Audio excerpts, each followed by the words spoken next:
This is Whitney, and you're listening to the J-Cast on Jabberlog.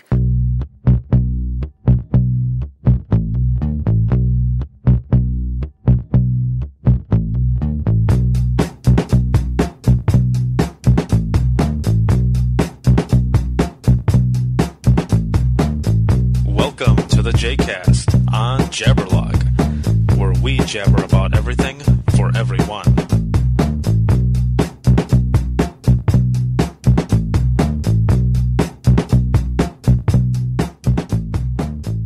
Hey, what's going on? This is Ricardo with Jabberlog on the J-Cast, and I'm sitting here with Whitney, and this is episode 1 of Within the Trenches. How's it going? Hey guys, everybody, thanks for joining us.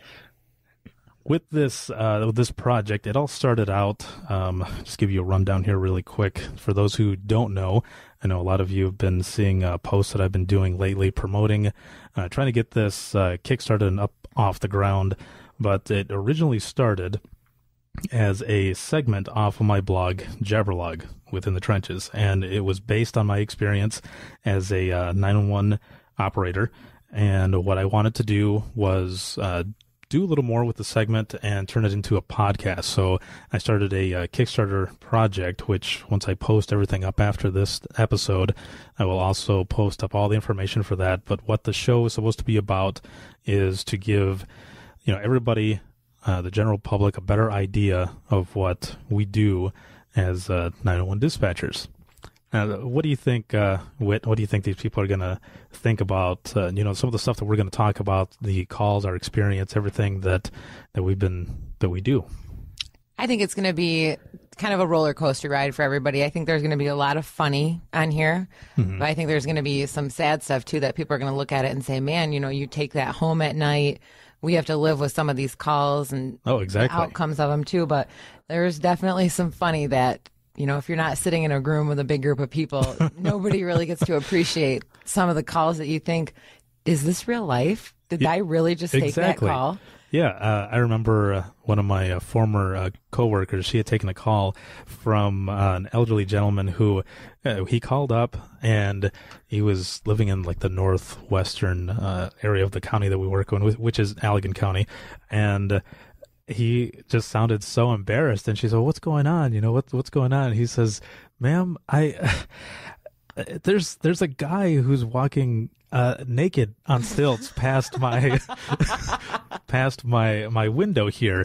And it's one of those calls that when you tell people what you do for a living and they ask you what's the funniest call you've ever taken, that's definitely one of them, because that's one of the things that we deal with. We take a lot of funny calls. You're right, and it's actually fortunate that we can look back and say we take a lot of funny calls, because there are some jurisdictions that I'm sure they have funny calls, but they have a lot of real nasty calls they get. Oh, of course, yeah. So, thanks, Allegan County, for keeping us on our toes. We never quite know what we're going to get on the other end of that phone call. We appreciate that. Oh, yes, definitely. It's always a good time, and it even, like I said, one of the things I'm hoping that with this show that people will understand us more.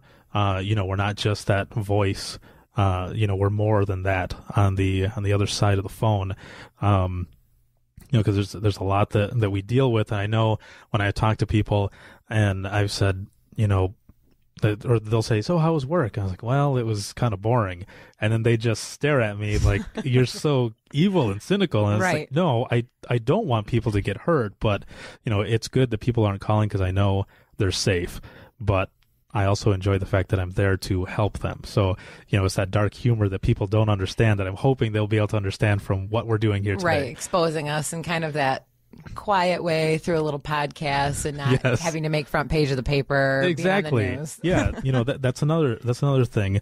Another reason why I wanted to do this, because a lot of the time people, when they hear stuff about dispatch or whatever, it's always a call that comes out that was bad, or, and they're crucifying us. And there's a lot more to the story that the news, doesn't always put out there. So there's probably a lot of times that those calls, that they put out there that, the dispatcher didn't do anything wrong. It's the frantic caller that, possibly didn't give them the right address, or they called 2 hours after the incident happened.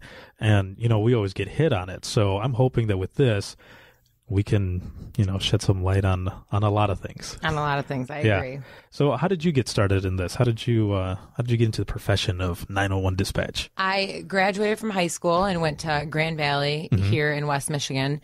And while I was a student at Grand Valley, I kind of came across a 911 position that was open for our campus police department. And on campus, it's a big school, or D1 athletics. We dispatched within Ottawa County, the county just to the north of us, and we only dispatched the police side of things. Okay. And so all of our fire and emergency calls got transferred over to Ottawa County. But I got in there and I dispatched for them for 4.5 years, and I loved it. That was a little bit different. It was a lot more of, alcohol and drug-related calls, domestic violence between roommates, things like that, people flying through campus and whatnot. Graduated from there. Started working for the Secretary of State here in Michigan, and then happened to see an opening. This isn't exactly what my major was in, but I have been doing it here with Allegan County now for just over 2 years, and I don't know that I would trade this job for anything else because it's always different. We don't work a 9 to 5. We don't come in and push paper all day long. I cry sometimes when I leave work.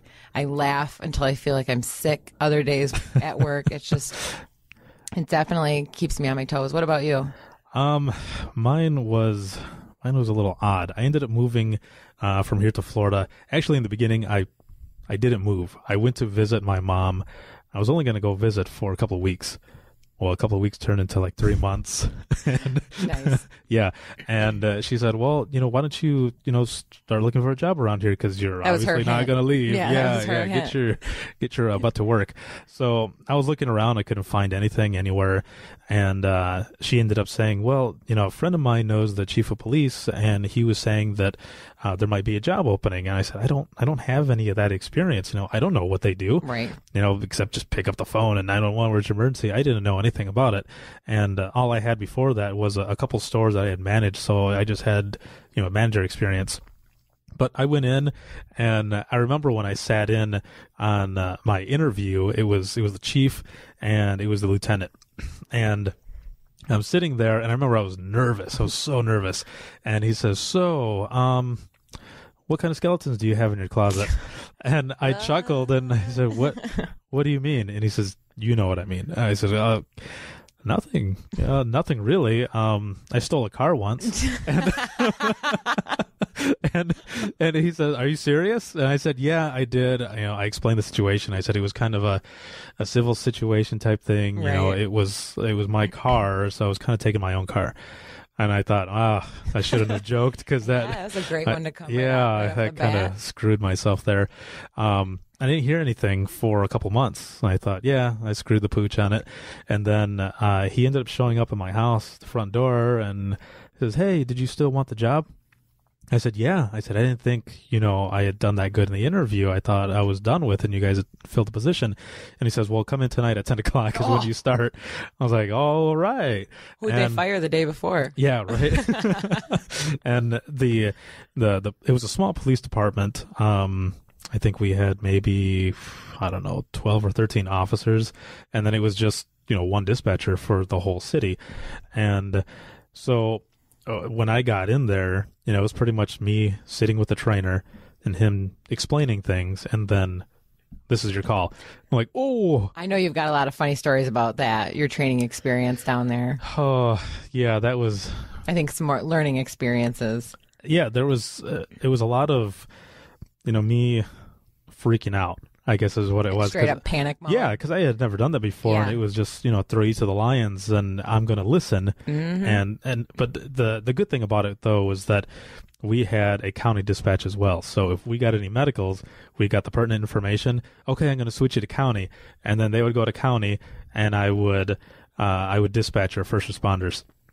But when it got nuts in there, and it was just me by myself, I would be... just like the chair I'm sitting in now with the wheels, I'd be rolling all over the place to look for different things because I was the only one there.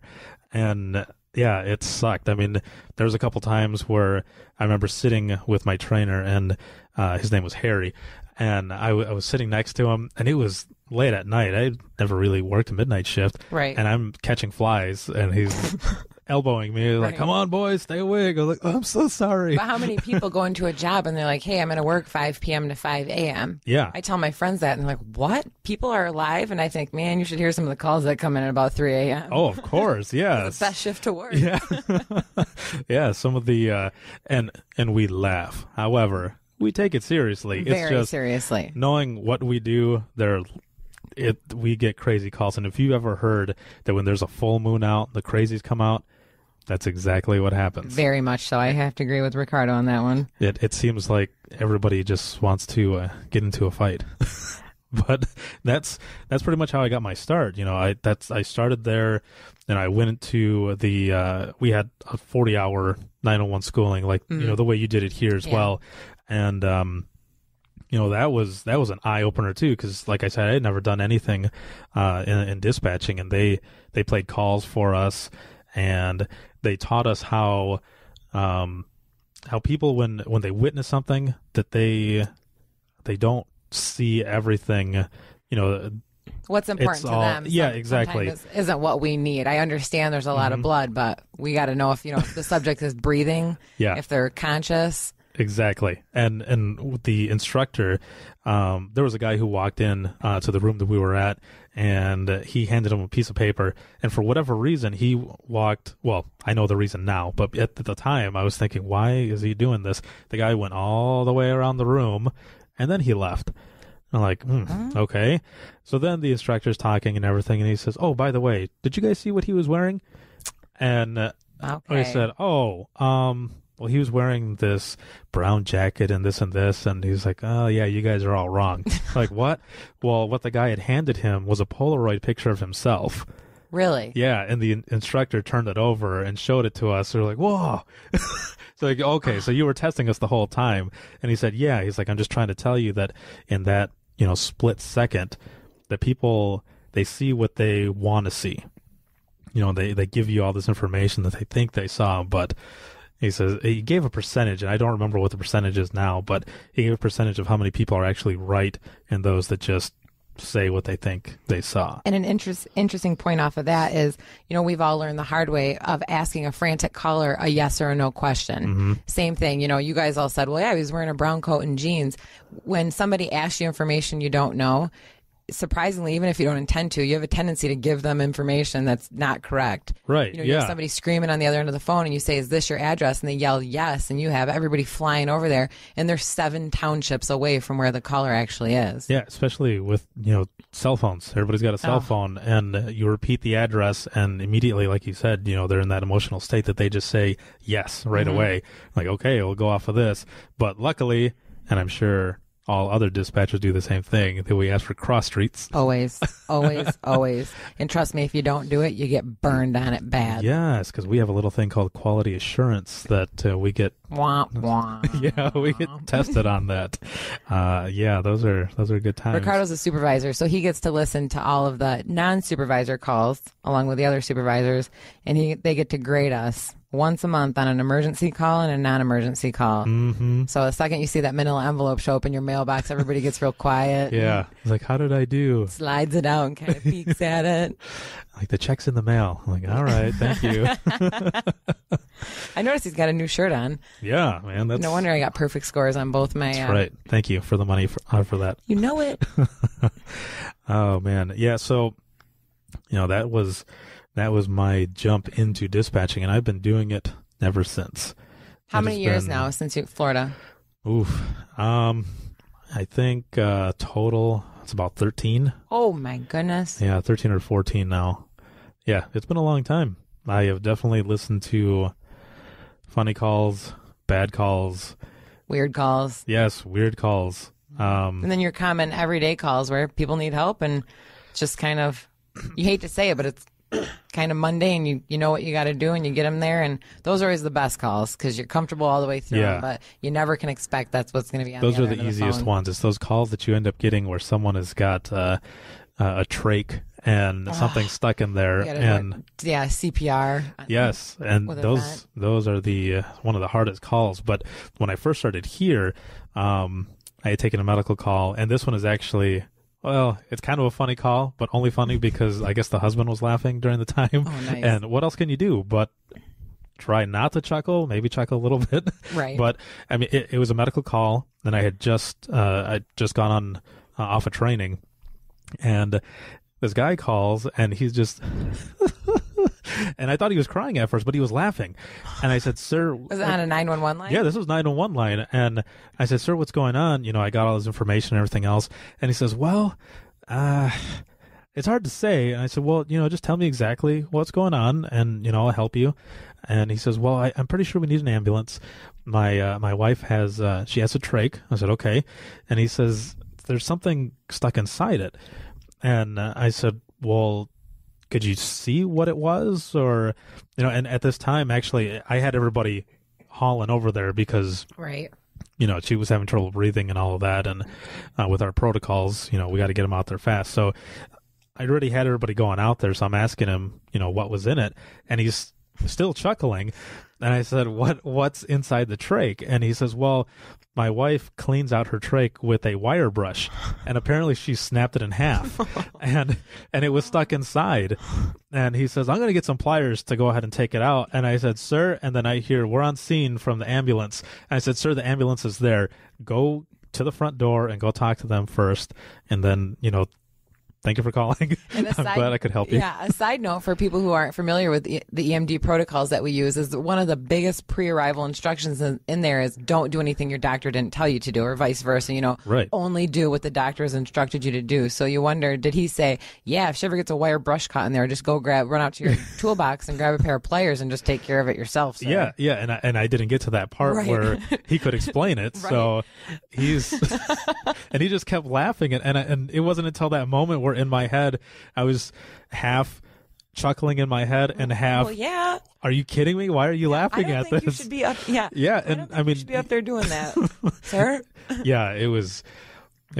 After I hung up, I chuckled a little more, but I couldn't believe it. I was like, huh, so this is the way my career is going to be in dispatch. These are going to be the kind of calls I'm going to take. I had a call from a man not too long ago, actually. This is probably about 2 months ago, and I'm going to have a hard time even getting through the story. I laughed so hard. He called, and it was actually not a funny call to start out with. He called on a 911 line, and he was, mid-50s. He was an adult, and he was actually calling because a friend of his had said that he was suicidal. He was going to overdose on prescription medication, and we needed to get help out there. So I said, "Absolutely, sir." So we started going through it, and he said, I don't have an address. And I said, "Okay, well, what's his name? Let me see if I can find him." And come to find out, he was living in a state far south of us here in Michigan. Oh, really? So then right there, I said, "Okay." He said, "Well, can you just transfer me down there?" And I said, "I don't have the capability to transfer, 700 miles, but let me see what I said, "Do you have access to the internet?" "No." I said, "Okay, I'm going to get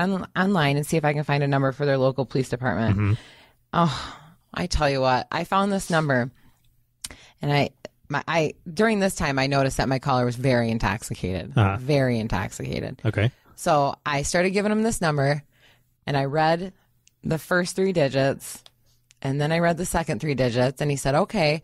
And I gave him the last 4 digits. I went back. I gave him the last 4 digits 17 times.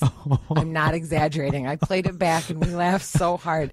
Finally, he started telling me, "I use these felt tip pens, and I tell you what, they run out at the worst time." And so I said, "Can you find something else to write with, sir?" And he was like, "Yeah, ma'am, just hold on a second." And I'm thinking, if he's got a friend that's overdosed, I really got to get this guy to call this number. And the number was like 3323 or 3233. It was pretty easy to remember if you didn't have something to write with. And I said, "Can you write on like the dust of your television screen?" And he said, "No, I'm going to get this pen to work." And finally I started laughing, and he was laughing, and I said, "Sir, you have to write this somewhere. Can you write it on a dirty plate in the sink?" And he said, "I'm going to find another pen. You just wait a minute, ma'am." So 17 times I gave him 4 numbers, and they were 2 of the same numbers, just different. Geez, that's crazy. See, and that's what we deal with sometimes 17 times. 17. On phone calls. if it's not that somebody can't hear us or their ink is running out, it's it's a cell phone that's bad and we can't even get through on it, or that it's just cutting out and everything. So it's hard for us to get a lot of information. So when you're going through these crazy situations and we're asking questions, there's a lot of there's big reasons that we're asking all these questions. We need to do it for officer safety, caution, scene safety. We need to find out exactly what's going on. There is a point to our question, everything that comes out, but sometimes the phone's breaking out, so we have to repeat it. Or people that speak different languages. Luckily, we're able to utilize something called a language line, where we can transfer our callers down and they'll ask you what language, and then they'll put you through to a translator of that language. And we have a high Spanish speaking population here. Ricardo is able to speak Spanish, and I can speak enough to, work my way through a call. We're both very fortunate in that arena. But I had somebody one time that spoke Mandarin. Oh, really? And I couldn't figure out what dialect of Asian language it was. I couldn't even figure it out. And I get the translator on the phone, and it's the same thing. She said, "What language do you need?" And I just said, "I don't know." And my caller's kind of yelling in the background. It ended up just being a motorist assist on the freeway. Nobody was injured, but stuff like that. I don't speak Mandarin. So yeah, exactly. It takes me a minute to try to get connected with the language line. And yeah, so anybody out there who didn't know that, we do, like she said, we've got that language line that we're able to utilize, but it is difficult when we don't know a specific dialect or what language it is. And for anyone who's never heard it before, it's interesting the way they do it, because they're playing the middleman, of course, but when we ask a question and they answer it the way the person is saying it exactly. And so it's odd to hear the person say it in their language and then the translator say it in English and maybe raise an octave in their voice to try to match exactly what they're saying. Or if it's a male caller yelling and you have a female dispatch, or if it's a female caller, that's the best, and you have a male translator and they're trying to act on the inflection in certain parts of the voice. And I mean, and plus kudos to you guys, but you don't ask the question as, if I'm trying to translate for Ricardo, I wouldn't say, ask him what his address is. I'm having a full-on conversation back and forth with this translator. What's your address? And he says just what I'm asking him. So that's good in that sense, but sometimes it can be a little funny. But on the other note of all the the funny that does happen, I know a lot of people like to hear about the funny and dumb calls that we get, but there is more that comes into us. We've got calls that, I know you and I'm pretty sure, I know that you've talked about it before, and I've taken it. I'm sure tons of people, 911 dispatchers, have taken these kind of calls where you get a phone call in the morning or even in the middle of the night. It's a spouse who's awakened to, their husband or wife or whatever who is deceased or having trouble breathing. And, even if they've been there overnight, they want to help them. They want to do that CPR. So we do the best that we can to do that. And, I don't want this show to be a complete downer or anything. I want this to be educational. I want it to be interesting for people to know more about what we do and get a better idea and everything. But that goes along with what we do. Absolutely. We've got the sad calls. We've got the crazy calls. We've got police chases that come in when we're on the radios, and people are calling in and saying, "Oh, we just saw this go by," and they're like, "Okay, well, stay away." Yeah. Don't get in the middle of it. Exactly. Hey, can you help him out, sir? Yeah. I want you to take your Mazda Miata and get up there. Yeah, exactly. Can you set up a road back on your Kawasaki? Do a pit maneuver. Right. No, we don't say that. No, but absolutely not. But that's what we think sometimes in our heads when we get calls from people saying, "Do you need any help? What can I do for you?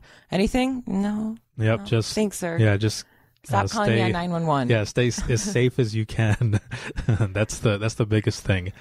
But yeah, I think the very first, we'll go into very first calls. Okay. So the very first call I took, it wasn't like a real call. It was more like it was, the person walked in. They actually ran in.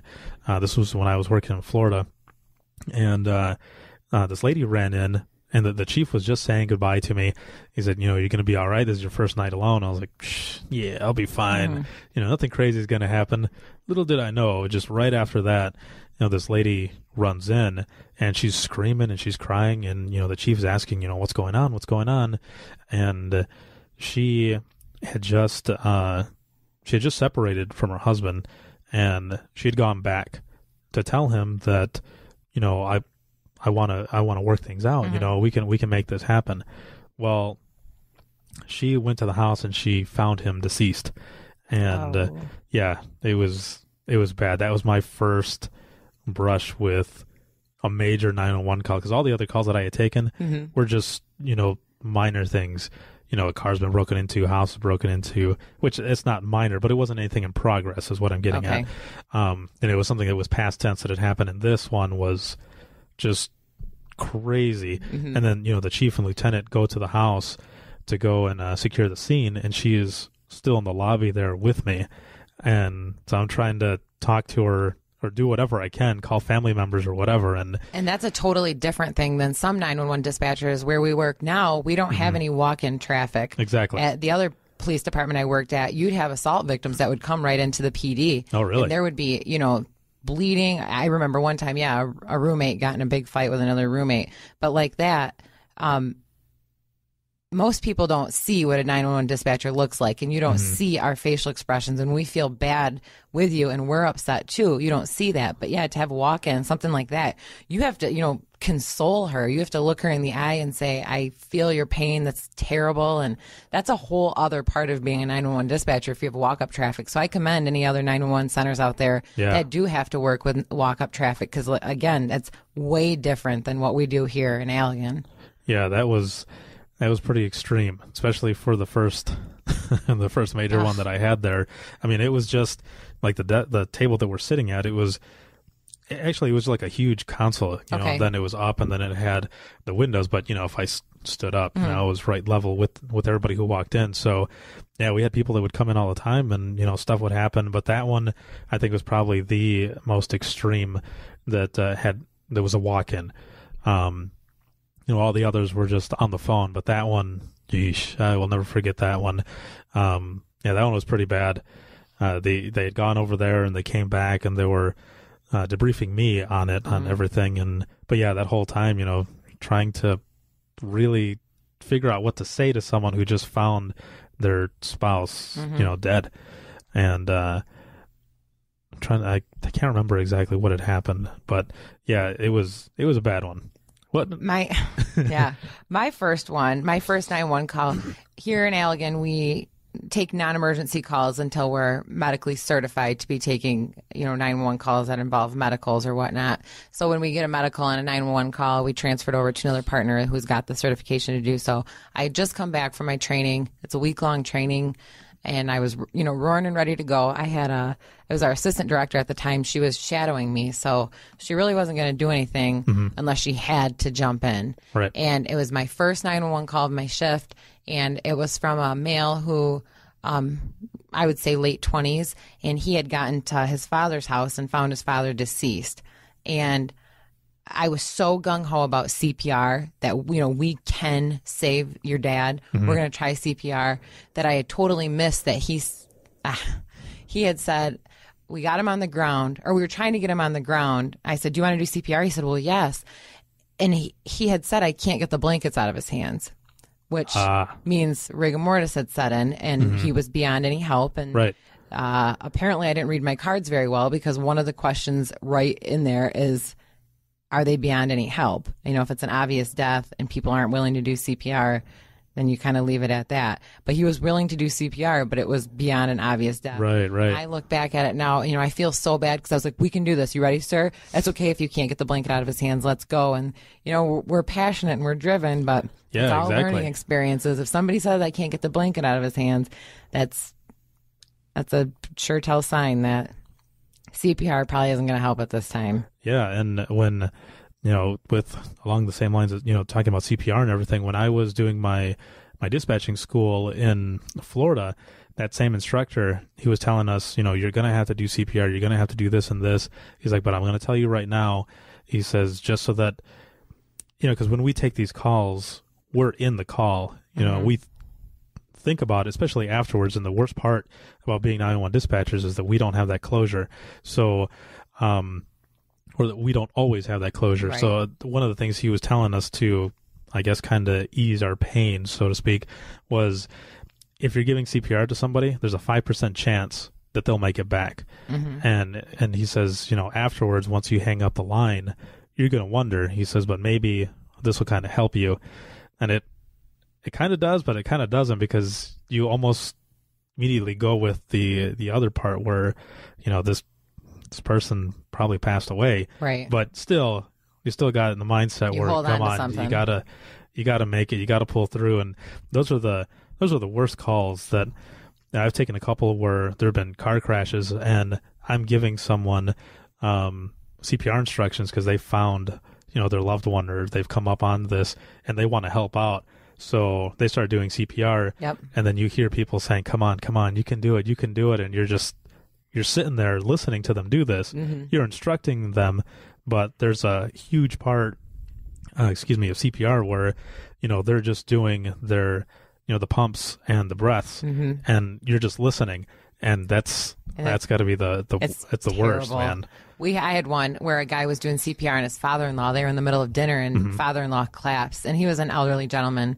And while he was doing compressions, he was saying, come on, and it was an affectionate nickname. I don't want to give it out because it's pretty, right. He was given this affectionate nickname, and he just kept saying, come on, so-and-so, come on, so-and-so. And I could tell it was just so personal, and it was his father-in-law, and he was working him. And, as a 911 dispatcher, all you can do is sit on that other end and keep reassuring them and telling them, I will not leave you. I'm going to stay right here. And he would say, how far do I have to push down again? How fast do I have to push again? And, you just stand right there, and you're kind of their kickstand the whole time they're going through this process. And it really takes an interesting individual to be able to do this. We, like I said, we take stuff home at night. We come home to our families, our spouses, our children, and hug them a little tighter. And exactly. Remember the little stuff a little bit more. Yeah, and that's what there's a lot of things that I'm hoping that this podcast can do, but I'm starting this out locally with the people that we work with. But eventually, I would like to be able to go to other centers and do the same thing, because, like you were saying, we take this home with us. And there have been times where, I've gone home and my wife will ask me, how was your day? And I'll say, well, this happened. And I'm telling her, and she wants more than anything to be there for me, but she doesn't completely understand. And I think sometimes with a lot of dispatchers, we don't always have somebody to talk to, because, there's people around us who don't understand exactly what's going on. A lot of times we talk about it in the dispatch center, but, hopefully like this, just us talking about calls that we've taken, I feel better already. It could be therapeutic. So for people to listen to our stories, it's a great thing. So hopefully people can learn a lot about what we do and what's going on. But yeah, there are a lot of times where, we take certain calls and it sticks with us. Another good thing for the public to remember is that we are just that. We're people that have husbands and wives, and we're human too. And you brushed on it earlier about how whenever the public gets a hold of a 911 call, it's usually awful. Now, there was the Trayvon Martin incident where I don't know what major network it was, had chopped together parts of the 911 call and made it seem way different than how the conversation had actually gone down. Right. And unfortunately, not all media does this, but it does make for a more interesting story if you cut out a couple of questions. Oh, of course. And you leave just some narrative in there that it's not really in context. That's not how it was asked. And it's good to know that we're people. And the point I was trying to get at is that when we look back on these calls, when things go bad, hindsight's always 20/20. It's really easy for people to look at these calls and say, you didn't ask that. You didn't think about ever getting to that. Right, yeah. Well, if somebody's screaming that their spouse is running at them with a knife, the first thing you're worried about is, one thing and not another thing. So it's just good I'm just really thankful that you're doing this and that people are going to be able to tune in and just hear our whoopses and our yays. And yeah, exactly. Because, definitely you can listen to it and you can think everything, But a lot of the times, you know, in news stories, everything's already out there for you. So people read it and they go through it. Like, well, why didn't they ask that? Why didn't they ask that? Well, when you're taking this call, it's a crazy situation. You know, there's always so much stuff that's going on.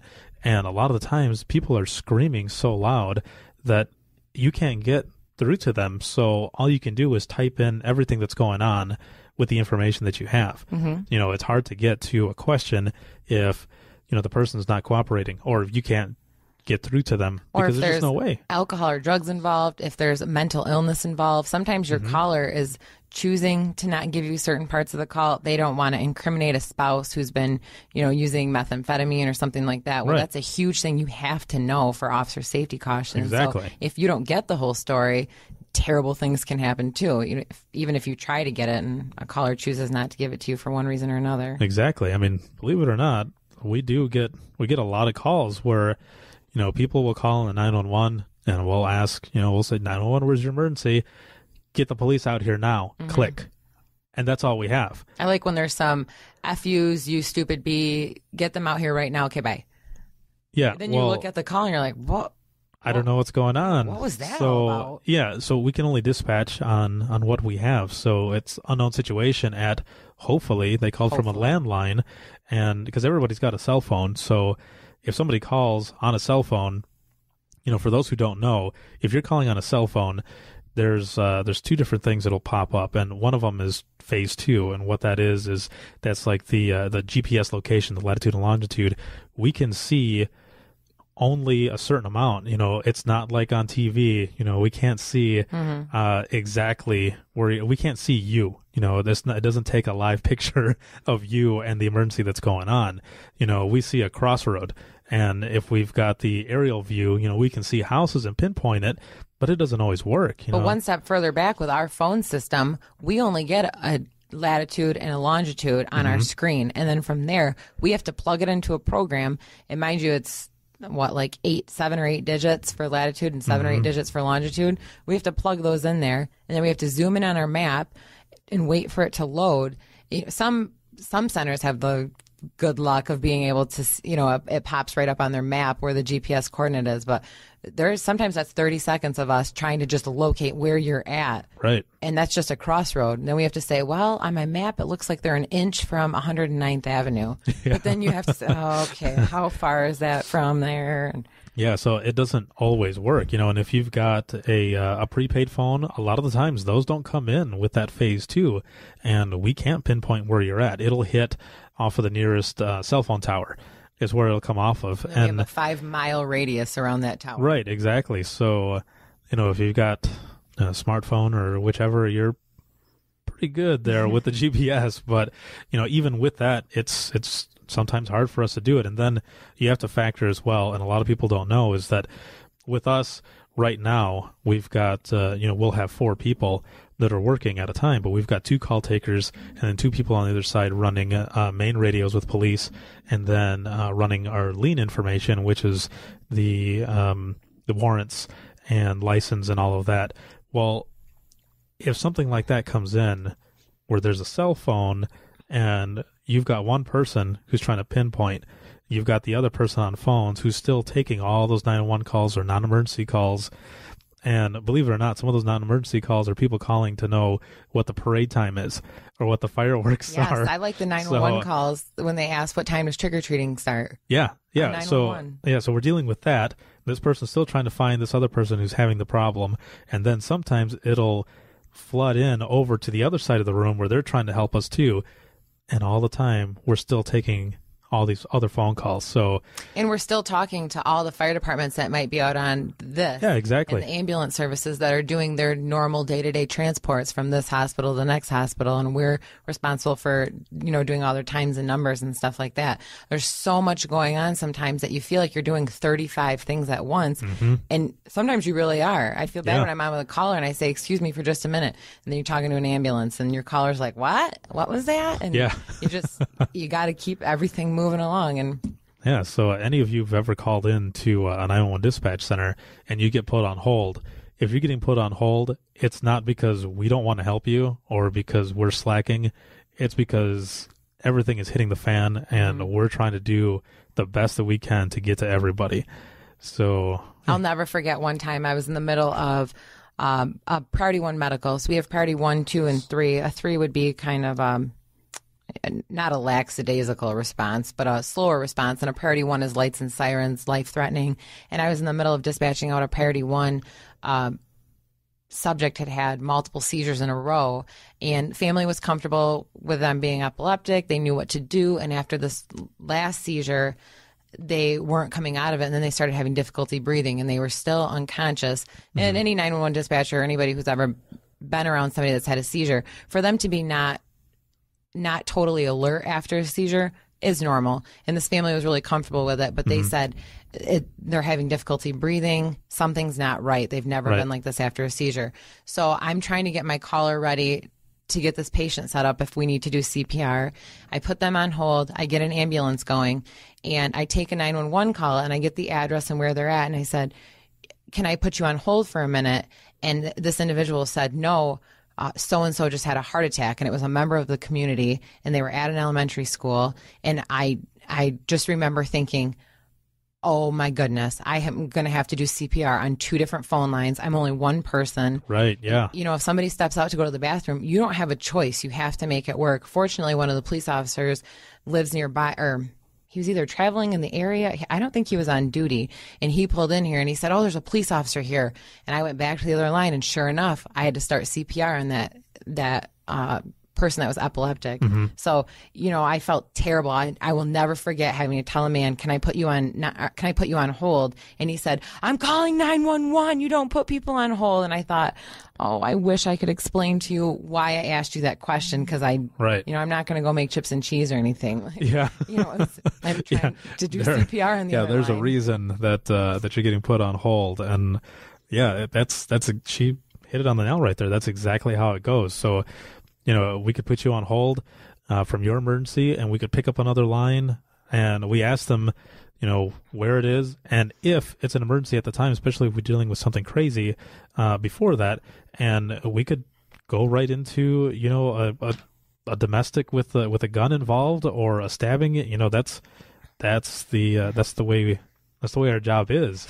You know, we finish one call and then go straight to the next one. You know, there's no time for us to process it. And that's why, like Whitney was saying, we go home with it at times, because it's not until the end of the shift that we finally get to really think about everything and process it. And we're walking out to the parking lot. Everybody kind of looks at each other, and, you know, we leave at 5 a.m. So we're walking out at 5 a.m. and kind of looks at each other like, oh, drive home safe. And you're exhausted. Watch out for the deer. Exactly. Yeah. You know, sometimes we'll all text each other in a mass text message to make sure everybody got home okay, because just terrible things. I just thinking, I had an accidental shooting one time between a couple of kids, and they had all been drinking, and it was 2 buddies, and you could tell by the way that the caller was, it was definitely an accident. So I had the weapon secured. Everybody was in the same room. I had EMS responding. Law enforcement was obviously going to go in first, so I was keeping everybody updated. And I remember telling the caller, what I want you to do, if I could keep my caller okay, she was girlfriend of the guy who accidentally had shot his friend.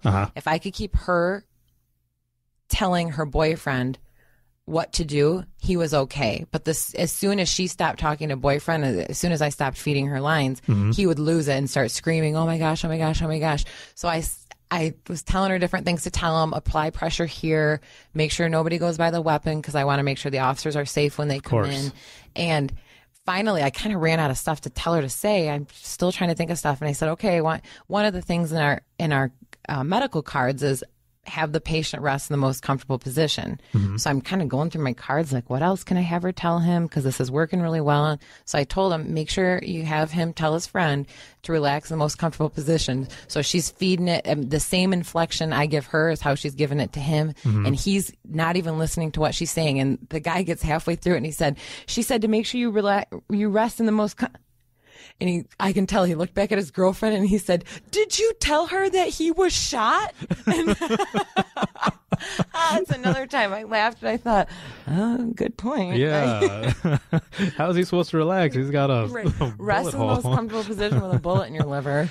The guy was fine, and an accident and whatnot, but that's another one. I was like, well, God, my caller must just think I'm a bonehead, but you want the patient to be comfortable and just relax. They're almost there. Did you tell her that he was shot?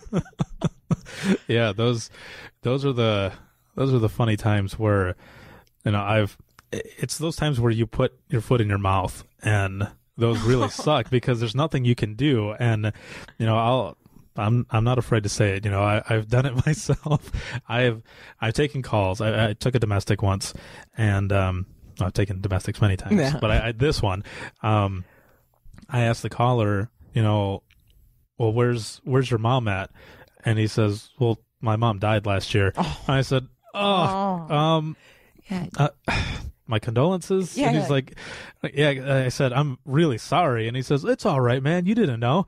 I was like, well, thank you, because I feel like a complete jerk right now.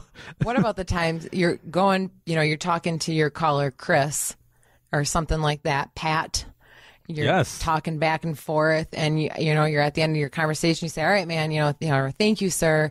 You have a great day." And then right at the end, they're like, "I'm a she," or "I'm a I'm a ma'am," and you're like, "I'm lucky because I can say, hey, I got a lower voice too." It's not like Ricardo's or anything like that, but I have some people say, "All right, thank you, sir," and I'm like, "Oh." All right. Like, all right, I'll do that. Yeah. I'll go with it. Okay. Yeah. Bye. Those, and that's what things like that is what makes the shift go by fast. Because there's some nights where, we'll have a shift that it's just nothing but bad. The extreme is happening all the time, and you're just thinking, when is it going to end? You're happy to help, but it's just a lot of nuts that's going on. Mm-hmm. You kind of think, how can all this happen all the time? You never have time to come down after a right, call. Yeah. That's just overstimulation, thinking, the tone, setting out ambulances, talking to officers. It's just nonstop. Yeah. Mm-hmm. Yeah, exactly. And, a lot of people don't know this, but we don't get an actual break. Our break is between phone calls. Sometimes we'll get lucky enough that there's enough people working where somebody will order food and one person will go and pick it up for everybody and come back, and they'll walk in and the tones are going off and the phones are going off. I got the food. Throwing Chinese Just food get over here. Punting egg rolls across the room. Yeah, exactly. And it's just nuts. So having those funny calls that come in, and even those times where we can put our foot in our mouth, is it's good, to break up the whole monotony of everything that sometimes can happen. But on the staying on the funny, mm-hmm. I took a call once with the names mixing up male and female. This one was hard though, because, and I can't think of what it's called, but the person had one of those like little machines that they got on their neck where they sound like a robot, like that. Yeah. I can't remember what it's called, but it was a domestic call, and this person was having a domestic with their daughter, is what it was. And I'm going through the whole thing, and the call is just about done. And this whole time, I thought this person's name was Carl. Mm-hmm. And it turned out that it was actually a Carol. And because I said, okay, sir, I'm glad I could help you. Thank you very much for calling. And it was Carl, right? And I just want to make sure I got the information right. And I hear, no, it's not Carl. It's Carol. This thing makes me sound like a man. And then, and she was laughing. She actually laughed afterwards, but she goes, ha, ha, ha. And so I chuckled too. And, she just says, thank you very much for your help and for what you do. And then I hung up and I sat there for a moment. And I thought, where else would this happen? And exactly. What other, job, I'm sure it probably happens in other jobs, but really at the time I was thinking, where else would this happen? That's something like this, so, and I wrote about it as well on the blog, but yeah, that calls like that really, really stick out. I had a BOL one time. BOL is a be on the lookout. So this is not voice. I just thought of this funny one. It's because this is when people ask me my funniest call, this is what I think of. Had a BOL, be on the lookout, and my caller was concerned. Normally it's erratic driving. People are calling about somebody who's intoxicated going over the lines or whatnot. Yeah. he was concerned because in the back of this work van, he could see carpeting that was rolled up. It must have been a pickup because I think he could see into the bed. And I said, okay, is it not secured down? And he said, no, it's in there, but it just looks really weird. The carpeting doesn't look that old and it's rolled up. I said, okay, I guess I'm just not sure why you're concerned. And he said, well, there's 2 garbage bags in there too. And I thought, no, he can't be thinking somebody cleaned up a crime scene.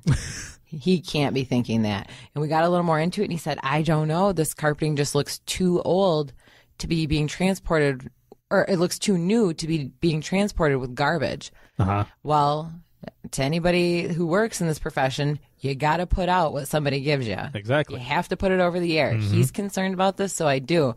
And I remember I typed it all in there, and our officers on the road can see who had taken the call. Our names are attached to every line of narrative we add into the call. Mm-hmm. And I got a message from one of the county deputies, and he sent me a message, and he said, your caller needs to stop watching CSI. And I thought, I can't tell him that, but...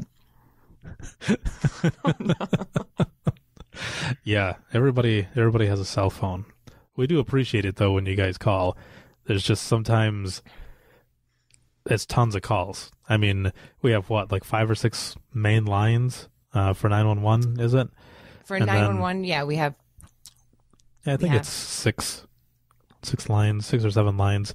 But anyway, the point of it is that, we could be sitting there just hanging out, and then every single one of those lines will blow up in red saying incoming call. And we know there's either a huge fight going on or there's a very bad accident, or even just a vehicle in the ditch. It could be something that small. But yeah, everyone's got a cell phone, so we get every single call. Every single call. The funny thing about that is everybody will look at each other and say, oh, and get ready and start taking the 911 calls.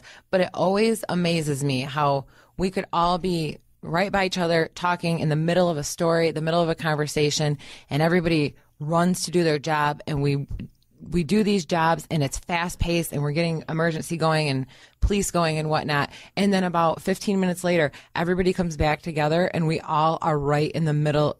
We all pick up right where we left out. My husband will notice sometimes and say, what? And I'm sad. My whole job is like this, buddy. Like, I in the middle of a call, and then I go back to a conversation, and then I go back to the middle of a call, and I go back to a conversation. And sometimes you just think that our minds are going a million miles a second, because they usually are. Exactly. No, I sometimes get in trouble for that because, I'll go home and my wife will say something to me and I'm still in work mode. Mm-hmm. I can't break out of the work mode because we multitask so much that I'm hearing everything that's going on. So she's talking to me. I can hear my son in the other room. I can hear my daughter getting into something. The TV's on that I think sounds interesting, and I smell the food. So everything is going on, and then I zone right back in. Did you hear what I said? What? So you look like you're paying attention? Yeah, I guess so. Yeah, that has gotten me in trouble sometimes. That's what happens when we come to you with all our complaints. We are coming up actually just on the 1 hour mark. Oh yeah, the look on your face. I told you that once we start getting into it that we were just going to keep talking. But this will be the wrap up to episode number 1 of Within the Trenches. Thank you very much, Whitney, for joining me today. Thanks for having me here, and thanks everybody for tuning in. Yeah, is there anything that you would like to leave the public with, something that we haven't talked about, or even to elaborate on that the public doesn't know about what we do? Everybody out there that's listening, that's a 911 dispatcher, you know who you are, you know what your personality is like. But I just want to remind all of our callers, we're all in this job for one reason, and that's because we want to help out the community. And oh, exactly. I completely agree. I kind of don't really know how else to put that into words. We want to help you. This is why we're in this job. Exactly. And like I said in the beginning, this whole Within the Trenches podcast, something that I've been thinking about doing for a while now, and we're finally doing it. We're starting it today. And like I said, we are live Ustream, actually, for everybody to listen. And this will be recorded as well, and it will go on Jabberlog for everybody to listen to. And I want to keep this going. There's actually 8 days left on the Kickstarter project. I was trying to raise $1,500 to get the equipment needed to make this possible to have myself and 3 other dispatchers to do this show. And so if you guys are able to at least share the information, pledge anything that you can, I believe we're about $330 right now. I'm not sure whether we'll make it in the 8 days, but hopefully we can. Just got to keep plugging along, and I will have everything linked up for everybody. You can always follow me on Twitter at RM2, the number 2, at RM2Visions, as well as Jabberlog at Jabberlog, and you can find all this information on my website 24/7, thejabberlog.com. Have a good time, everybody. See ya. Bye.